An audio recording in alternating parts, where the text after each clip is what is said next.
सुप्रभात बच्चों।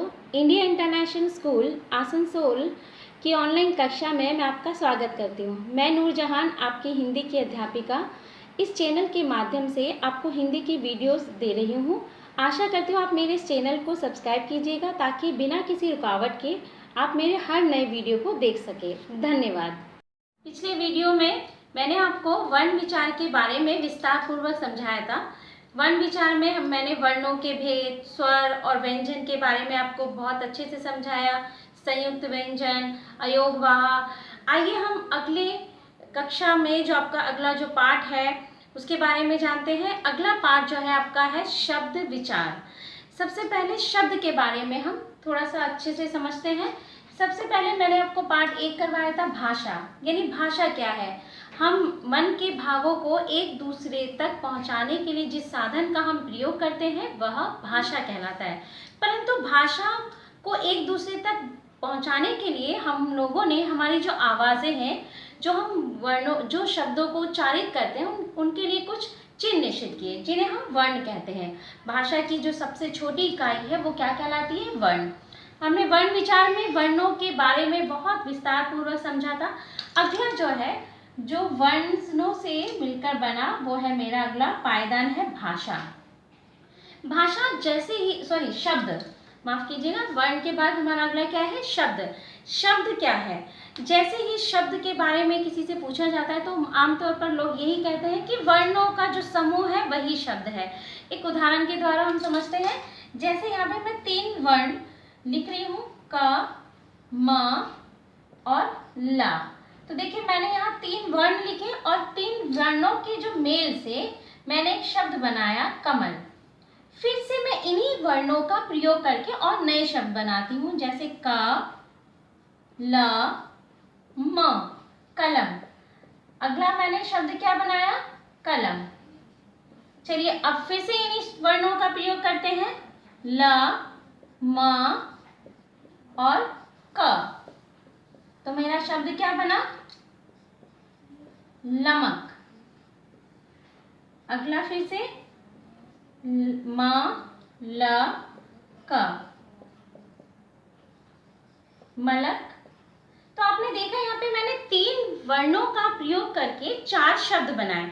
अर्थात आपसे जो मैंने पहले बोला कि वर्णों के मेल को हम शब्द कहते हैं, नहीं, वर्णों के सार्थक मेल को, यानी सार्थक का अर्थ है जिसका कोई अर्थ हो। अगर उस वर्णों के मेल से बने शब्द का कोई भी अर्थ नहीं है उस भाषा में तो वो हमारा शब्द नहीं होगा। तो आपने देखा यहाँ पे मैंने कमल, कमल। जैसे ही मैं कमल शब्द का उच्चारण कर रही हूँ आपके दिमाग में कमल का जो अर्थ है, यानी कि एक फूल का नाम है, लोटस जिसे हम कहते हैं अंग्रेजी में, उसकी छवि आपके दिमाग में आई, यानी कि इसका एक अर्थ है। तो कमल का एक अर्थ है, यानी कि वर्णों का मेल तो हो परंतु उसका अर्थ जरूर होना चाहिए, जैसे कि कमल। अगला देखते हैं कलम, कलम, कलम अर्थात पेन। तो जैसे ही मैंने इन वर्णों का मेल किया और ये जो एक अर्थ मेरे दिमाग में उभर कर आया, क्या है? पेन, यानी एक छवि मेरे दिमाग में। अर्थात उस भाषा में, यानी हिंदी भाषा में कलम का और कमल का एक अर्थ है, तो ये कहलाता है मेरा शब्द। अगला देखते हैं यहाँ पे लमक, लमक। जैसे मेरे दिमाग में आ रहा है कोई भी अर्थ उभर कर नहीं आ रहा है, अर्थात इसका कोई अर्थ नहीं है। मलक का भी कोई अर्थ नहीं है। हिंदी भाषा में इन दोनों शब्दों का कोई भी अर्थ नहीं है, ये निरर्थक शब्द है, यानी इनका कोई अर्थ नहीं है। और ऊपर के जो 2 थे उनका अर्थ है, अर्थात यही मेरे शब्द होंगे। तो हमारी शब्द की जो परिभाषा है, जो अर्थ है, वो क्या है कि वर्णों का मेल परंतु जिसका कोई अर्थ हो। अगर वो अर्थहीन है अर्थात उसका अर्थ नहीं है तो वो मेरा शब्द भी नहीं है। तो देखते हैं इसको परिभाषा के रूप में आगे कि शब्द किसे कहते हैं। तो देखते हैं परिभाषा के माध्यम से शब्द किसे कहते हैं। 2 या 2 से अधिक वर्णों के मेल से बने सार्थक समूह को शब्द कहते हैं। अर्थात थोड़ा सा इसको अच्छे से समझते हैं। यहाँ पे अगर मैं एक वर्ण लिखती हूँ, एक वर्ण यानी कि क, तो ये मेरे शब्द का निर्माण नहीं करता है। यानी किसी भी शब्द में 2 या 2 से अधिक वर्णों के मेल यानी उनको जोड़ना, उनको मिलाना से बने सार्थक। सार्थक का अर्थ है जिसका अर्थ हो, यानी जिसका अर्थ हो उन्हें हम क्या कहते हैं? सार्थक। सार्थक समूह यानी कि ग्रुप। अगर मेरे जो वर्ण है उनका कोई अर्थ है, वो एक समूह के रूप में आते हैं, तो वो मेरे क्या कहलाते हैं? शब्द कहलाते हैं। अब ये जो शब्द है इनमें मात्राएं भी हो सकती हैं, जैसे कलम, इसमें कोई मात्रा नहीं है, घड़ी, इसमें मात्रा है, औरत। तो आपने देखा कि ये जो शब्द है ये मात्रा वाले और बिना मात्रा दोनों के हो सकते हैं।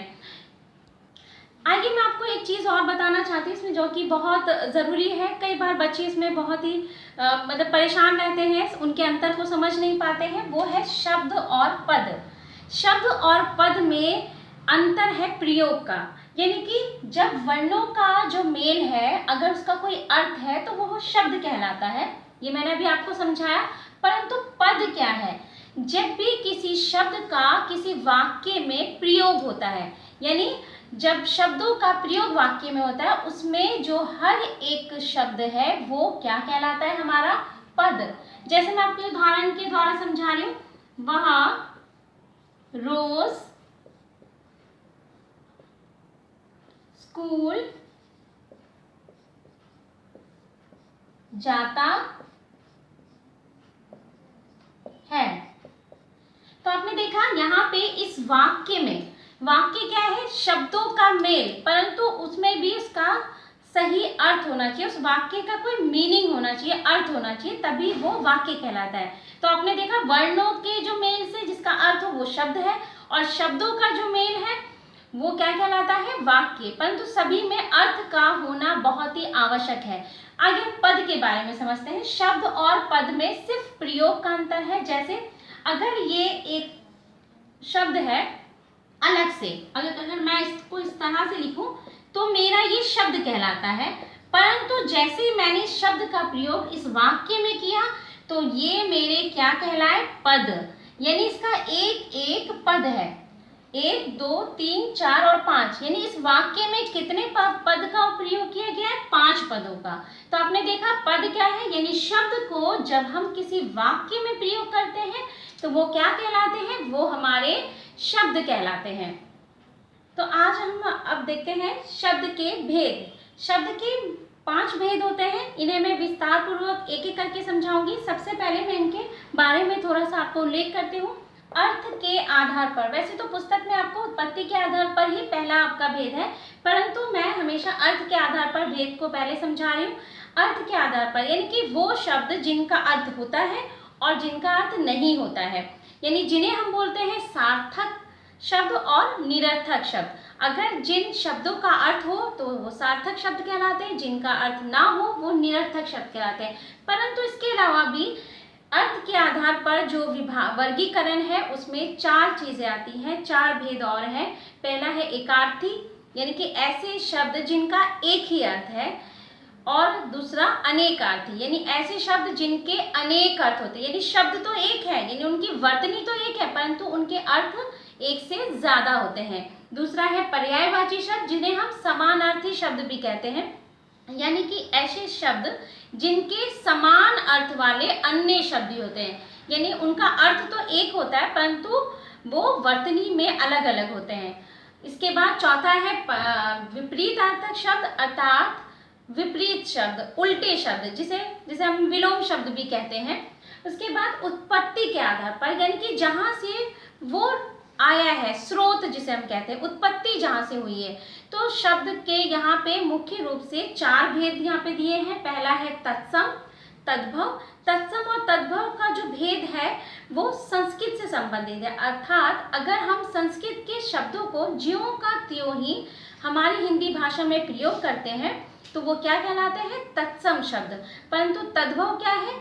अगर जो हमारी हिंदी भाषा, आप जानते ही हैं कि वो जो विभिन्न तरह के उससे निकल कर आई है, तो उसमें बहुत सारे परिवर्तन हुए, यानी संस्कृत के ही शब्द परिवर्तित होकर, यानी बदल कर, अपने रूप बदल कर जब वो हिंदी भाषा में प्रयोग होते हैं तो उसे हम तद्भव कहते हैं। जैसे प्राकृत और अभ्रंश से भी बदलते हुए हिंदी का रूप में कई शब्द जो है बदल के प्रयोग हुए हैं। उसके बाद है देशज और विदेशी शब्द। यानी देशज शब्द जो हमारी जो आम लोकल जो बोलियां होती हैं उनसे, यानी लोकल जो हमारी भाषा है उनसे जो हम शब्दों का यानी बोली या उपभाषा से जिन शब्दों का प्रयोग हम हिंदी भाषा में करते हैं वो कहलाते हैं देशज। जैसे पगड़ी, थैला, ये सब ऐसे शब्द हैं जो कि हमारी बोलियों से या फिर आम भाषा से लिए गए हैं हिंदी भाषा में, तो वो देशज है। और विदेशी शब्द, विदेशी शब्द वो शब्द होते हैं जो विदेशी भाषाओं से उन शब्दों को लिया जाता है। जैसे आजकल आपने बहुत देखा होगा कि हिंदी भाषा में अंग्रेजी का बहुत प्रभाव है, अंग्रेजी के शब्दों का प्रयोग करते हैं, जैसे टेलीफोन, कॉलेज, मोबाइल, तो ये सारे शब्द जो है अंग्रेजी से। वैसे ही उर्दू, फारसी, चीनी भाषा से जैसे चाय, चीनी, इन सब शब्दों का जो प्रयोग है वो हिंदी भाषा में किया जाता है, परंतु वो किसी विदेशी भाषा के भाग है। तो ऐसे शब्दों को हम विदेशी शब्द या विदेशज कहते हैं। उसके बाद है रचना के आधार पर, यानी उनकी बनावट के आधार पर। उनकी बनावट के आधार पर शब्द के 3 भेद हैं।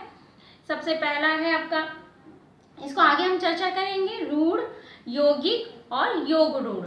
तो इनको विस्तार पूर्वक मैं आगे बताऊंगी आपको। फिर है प्रयोग के आधार पर। प्रयोग के आधार पर मतलब साधारण शब्द और तकनीकी शब्द। जब हम कुछ शब्दों का प्रयोग कुछ तकनीकी उसमें करते हैं तो वो तकनीकी शब्द कहलाते हैं। ये अर्ध तकनीकी शब्द भी होते हैं और साधारण शब्द, यानी जो आम भाषा में, जो आम भाषा हिंदी भाषा में हम प्रयोग करते हैं, पर तो कुछ तकनीकी शब्द है जो एक टेक्निकल लाइन की वजह से उसमें प्रयोग किए जाते हैं। उसके बाद है व्याकरणिक प्रकार के आधार पर, यानी व्याकरण की दृष्टि से भी शब्दों का विभाजन किया है, शब्दों को वर्गीकृत किया गया है। जैसे हम कहते हैं विकारी शब्द और अविकारी शब्द, इसे हम विस्तार पूर्वक पढ़ेंगे आगे। ये बहुत लंबा विषय है विकारी और अविकारी, जिसमें कि मैं थोड़ा सा बता दूं। विकारी शब्द में वो शब्द आते हैं जो लिंग और कारक और वचन के आधार पर बदलते हैं, ठीक है। और कुछ शब्द ऐसे हैं जो कि लिंग, वचन और कारक के आधार पर नहीं बदलते हैं, जिन्हें हम अविकारी शब्द बोलते हैं। इनमें कोई विकार, अविकार यानी इनमें कोई परिवर्तन नहीं होता है, विकारी जिनमें परिवर्तन होता है, तो वो विकारी शब्द कहलाते हैं। जैसे संज्ञा, सर्वनाम, विशेषण, क्रिया, ये हमारे विकारी शब्द हैं। क्रिया विशेषण, समुच्चय बोधक, ये हमारे अविकारी शब्दों में शामिल होते हैं। आइए इसे हम विस्तार पूर्वक समझते हैं कि हमारे ये भेद क्या क्या है। पहला है हमारा अर्थ के आधार पर। अर्थ के आधार पर मैं भी पहले ही आपको बता चुकी हूँ कि एक सार्थक होता है और निरर्थक, यानी जिनका अर्थ हो उन्हें हम सार्थक कहते हैं और जिनका अर्थ ना हो उन्हें हम निरर्थक शब्द कहते हैं। ये तो मुख्य भेद है अर्थ के आधार पर। जैसे मैं यहाँ पे, हम कई बार भाषा में बोलते हैं पानी वानी लेके आओ, चाय वाय, तो यहाँ पे पानी का तो अर्थ है परंतु वाणी यहाँ पे इसका कोई अर्थ नहीं है। चाय का अर्थ है परंतु वाय का कोई अर्थ नहीं है, यानी हम इनको प्रयोग जरूर करते हैं परंतु ये अर्थहीन होते हैं। तो आपने देखा पानी वाणी यानी सार्थक और निरर्थक। इसके अलावा अर्थ के आधार पर शब्द के 4 भेद है। पहला है एकार्थी शब्द, वो शब्द जिनके सिर्फ एक ही अर्थ है और अर्थ नहीं होते, जैसे नदी, कुत्ता। अनेकार्थी शब्द यानी जिनके एक से अधिक अर्थ होते हैं, जैसे जगत। जगत को, हमारे जगत का जो वर्तनी है वो एक ही रहता है परंतु उसका अर्थ क्या है, संसार। और दूसरा क्या है, जो कुआं होता है, कुएं की जो मेड़ होती है, इस तरह से आपने देखा होगा जो कुआं होता है उसकी जो ये मेड़ होती है, जो ये किनारे होते हैं, इसे भी हम जगत बोलते हैं। और दूसरा अर्थ है जगत का संसार, संसार को भी हम जगत बोलते हैं। इसी तरह हार, हार मतलब पराजय, विफलता, और हार मतलब जो हमारा मोतियों का हार होता है जिसको हम गले में पहनती है आमतौर पर औरतें, वो भी हार होता है। तो आपने देखा जगत और हार के 2 भिन्न अर्थ भी हैं जिन्हें हम अनेकार्थी यानी अनेक अर्थ वाले शब्द कहते हैं। इसके बाद है पर्यायवाची शब्द, ऐसे शब्द जिनके एक ही अर्थ यानी अर्थ तो उनका एक ही होता है परंतु वो अलग अलग शब्द होते हैं, जैसे माँ, माता, अम्बा। तो ये शब्द अलग अलग है परंतु ये सिर्फ किसके लिए प्रयोग होता है, माँ के लिए, यानी इनका अर्थ क्या है, एक ही है, माँ। उसके बाद विलोम शब्द, विलोम शब्द वो शब्द होते हैं जो अपना ही उल्टा यानी कि अपने से विपरीत अर्थ बताते हैं। जैसे हार का विपरीत क्या होगा, जीत, काला का गोरा, अच्छा का बुरा, ईमानदार का बेईमान, ठीक है। तो आपने ये देखा कि हमारे यहाँ पे अर्थ के आधार पर विभिन्न तरह के भेद। अगला भेद देखते हैं उत्पत्ति अर्थात स्रोत के आधार पर, यानी जहाँ से वो शब्द आए हैं।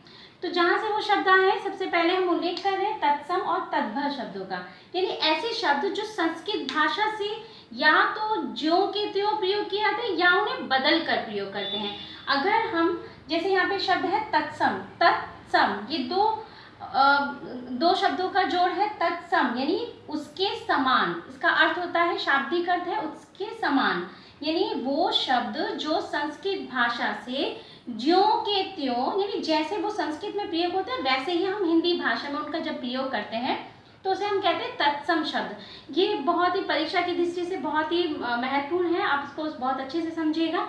जैसे सूर्य, अग्नि। उसके बाद है तद्भव, तद जोड़ भव, यानी उससे होना, यानी ऐसे शब्द जो संस्कृत भाषा से प्रभावित तो है परंतु सेम, यानी ज्यों के त्यों ही हिंदी भाषा में प्रयोग नहीं होते हैं बल्कि थोड़ा सा बदल कर। मैंने आपको पहले भी बताया कि हिंदी भाषा बहुत से पढ़ाव से निकल के आई, जैसे प्राकृत, अपभ्रंश, इनसे निकल के वो आज जो आप हिंदी का मूल रूप देख रहे हैं वो है। तो उनसे जब वो शब्द, यानी संस्कृत के वो शब्द जब इनसे प्रभावित होके आए हैं तो उनमें कुछ बदलाव आए हैं, कुछ उनमें विकार आए, कुछ चीज़ें बदली हैं उनमें, तो वो बदलाव ही हमारा क्या कहलाता है, तद्भव। तो याद रखिएगा तत्सम और तद्भव जो है वो संस्कृत के शब्दों का ही हिंदी में प्रयोग, परंतु तत्सम जो है वो बदला रूप नहीं है हिंदी में, और जो तद्भव है वो संस्कृत शब्दों का ही बदला हुआ रूप है। जैसे हस्त, संस्कृत में हस्त का प्रयोग होता है हाथ के लिए, वैसे ही सूर्य, आपको मैं यहाँ भी दिखा चुकी हूँ कि सूर्य संस्कृत का शब्द है परंतु जब वो हिंदी भाषा में प्रयोग होता है तो सूरज के रूप में प्रयोग होता है, परंतु हम सूर्य का भी प्रयोग करते हैं हिंदी में और सूरज का भी, परंतु ये तत्सम शब्द है और ये तद्भव शब्द है। ठीक है, आशा है आपको ये बहुत अच्छे से समझ में आ गया होगा। तत्सम जो संस्कृत के शब्द जो के त्यों प्रयोग होते हैं और तद्भव जिनमें थोड़ा सा बदलाव होके संस्कृत के ही शब्द है परंतु परिवर्तित होके वो हिंदी भाषा में प्रयोग होते हैं, उन्हें हम तद्भव कहते हैं। अगला है देशज और विदेशी। पहले देशज को समझते हैं, ये देशज यानी देश में ही पाए गए शब्दों का जब हिंदी में प्रयोग होता है, अर्थात हम आपको पता ही है कि हमारे भारत में विभिन्न भाषाएं हैं और विभिन्न बोलियां भी हैं, तो उनके भी कुछ शब्दों का प्रयोग हम हिंदी भाषा में करते हैं, क्योंकि आपको पता है भाषा हमेशा कुछ न कुछ आसपास की चीज़ों से परिवर्तित या बदलती है। तो ऐसे शब्द जो विभिन्न भारतीय भाषाओं या विभिन्न बोलियों से आए हैं हिंदी भाषा में और उसका प्रयोग किया जाता है, उन्हें हम देशज शब्द कहते हैं, जैसे पगड़ी, झोपड़ी, थैला आदि। उसके बाद है विदेशी शब्द, इन्हें हम आगत शब्द भी बोलते हैं क्योंकि ये विदेशी भाषाओं, विदेशी मतलब भारतीय भाषा नहीं, अर्थात भारत से बाहर के जो भाषा है उनके जब शब्दों का प्रयोग हम हिंदी भाषा में करते हैं तो उसे हम विदेशी शब्द कहते हैं या आगत शब्द भी कहते हैं। और ये विदेशी शब्द बहुत सारी विदेशी भाषाएं जैसे अंग्रेजी है, तुर्की है, जापानी है, चीनी है, फारसी है या उर्दू के जो शब्द हैं इनका भी प्रयोग हम कहते हैं। जैसे आजकल अंग्रेजी के शब्दों का हिंदी भाषा में बहुत चलन होता है, आपने देखा होगा स्टेशन है, कॉलेज है, स्कूल है, जबकि स्कूल का हिंदी में विद्यालय बोलते हैं हम, परंतु अंग्रेजी का स्कूल शब्द का भी हम हिंदी भाषा में प्रयोग करते हैं तो वो विदेशी शब्द है। वैसे ही कानून, वकील, ये सारे तुर्की और फारसी शब्दों का प्रयोग है। चीनी, चाय, ये चीनी भाषा से आए शब्द हैं जो हिंदी भाषा में प्रयोग किए जाते हैं। तो आपने देखा उत्पत्ति या स्रोत के आधार पर हिंदी भाषा के विभिन्न वर्गीकरण को। चलिए, अच्छा, उत्पत्ति के आधार पर जो मैंने आपको भेद बताए तद्भव, तत्सम, देशज और विदेशी, उसी का एक और भाग है संकर। आमतौर पर इसका उल्लेख बहुत कम पाया जाता है परंतु मैं आपको उल्लेख करना ज़रूरी समझती हूँ। संकर क्या होता है? ये ऐसा शब्द होता है जिसमें एक ही शब्द में दो भाषाओं का मेल होता है, यानी इसमें एक ही शब्द में, जैसे मैंने बताया कुछ शब्द अन्य भाषा से हम प्रयोग कर रहे हैं, परंतु वो पूरा का पूरा शब्द हिंदी भाषा में प्रयोग हो रहा है, परंतु एक ही शब्द का कुछ भाग एक भाषा का और कुछ भाग दूसरी भाषा का जब प्रयोग होता है तो उसे हम संकर शब्द कहते हैं। जैसे टिकट घर, टिकट घर जो शब्द है, इसमें अगर हम इसे तोड़े तो टिकट और घर, जो कि टिकट जो है अंग्रेजी भाषा का है और घर जो है हिंदी भाषा का। तो आपने देखा अंग्रेजी और हिंदी दो भाषाओं के दो अक्षरों को जोड़कर हम जब कोई शब्द बना रहे हैं उसे हम कहते हैं संकर शब्द। इसके बाद रचना के आधार पर, यानी जब हम शब्दों की रचना करते हैं, उसको बनाते हैं, तब हम उसको तीन भागों में मुख्य रूप से बांटते हैं। पहला है रूढ़ शब्द।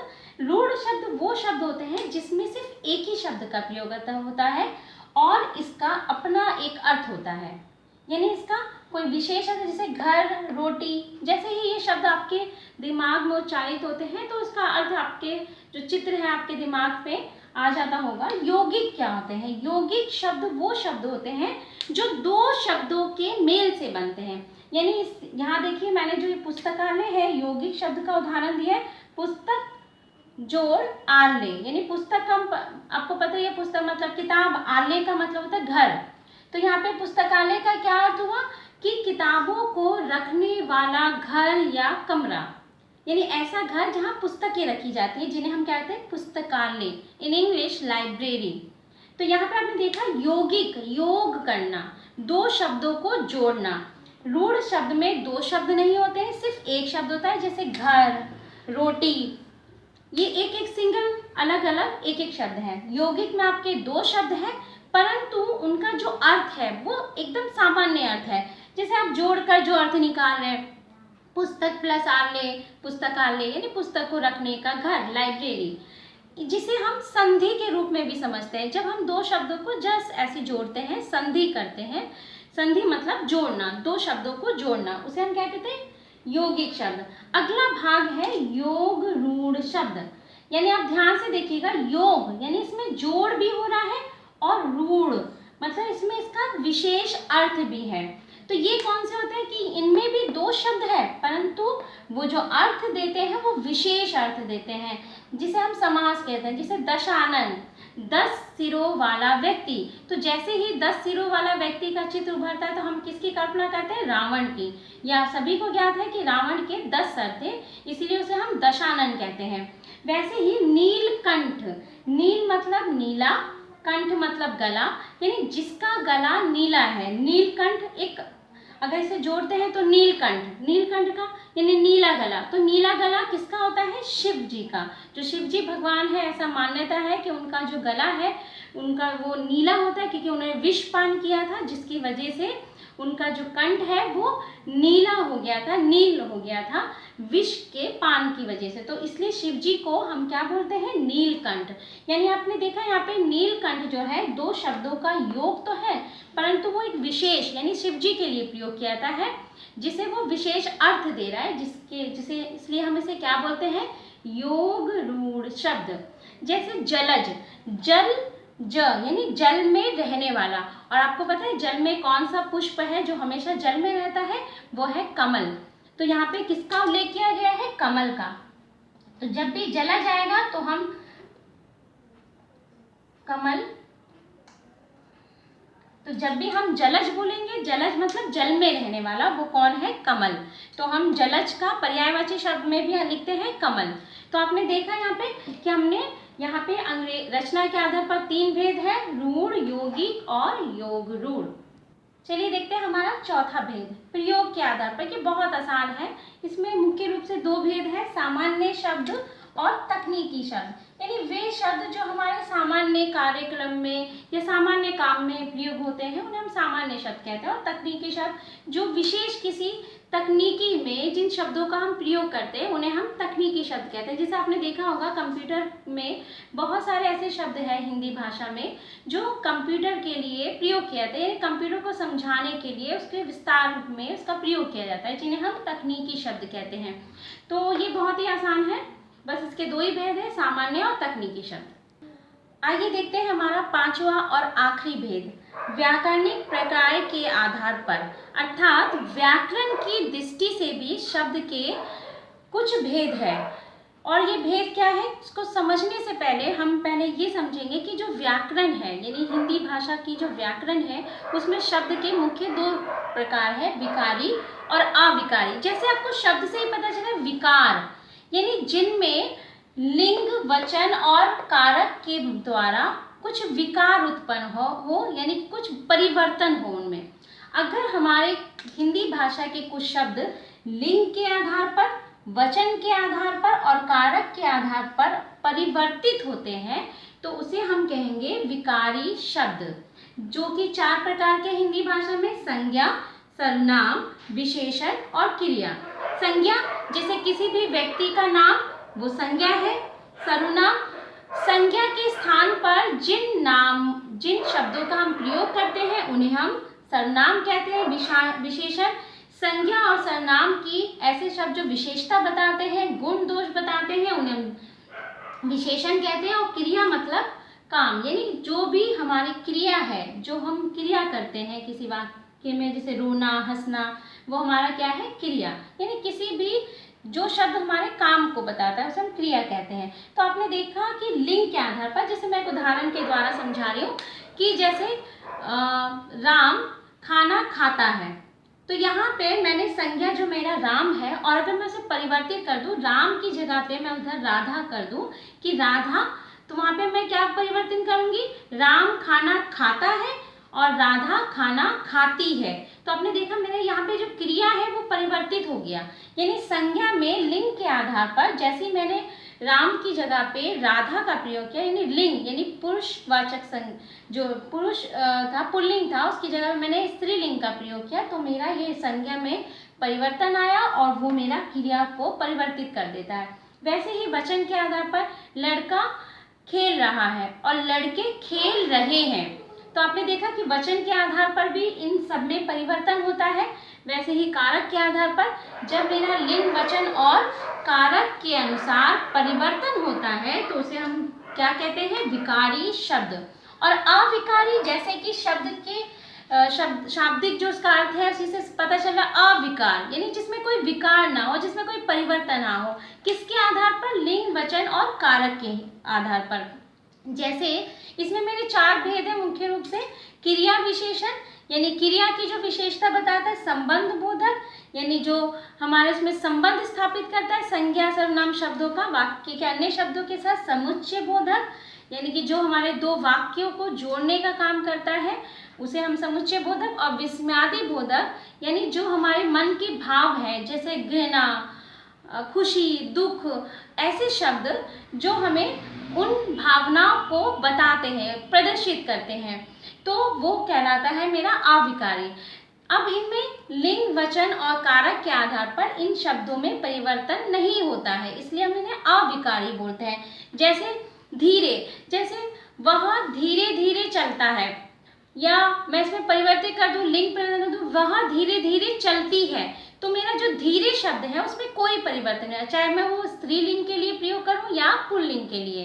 तो आपने देखा। वैसे ही अंदर, जैसे राम घर के अंदर है या सीता घर के अंदर है, तो मेरा जो के अंदर या उसका घर स्कूल के सामने है, तो यहाँ पे मेरे लिंग, वचन के आधार पर कोई परिवर्तन, या बच्चे स्कूल के सामने खेलते हैं या बच्चा स्कूल के सामने खेलता है, यहाँ पे मेरा लिंग की वजह से के अंदर में कोई परिवर्तन नहीं हो रहा है।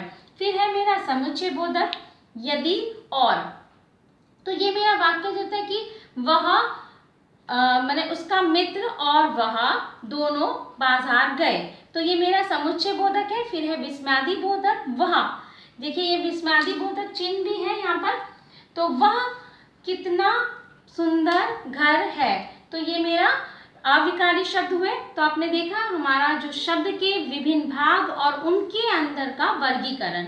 तो यहाँ तक ही एक समाप्त होता है। अगले वीडियो में मैं आपको इससे संबंधित जो अभ्यास कार्य है, जो प्रश्न उत्तर है, वो समझाऊंगी। आशा करती हूँ आपको मेरा वीडियो पसंद आया होगा।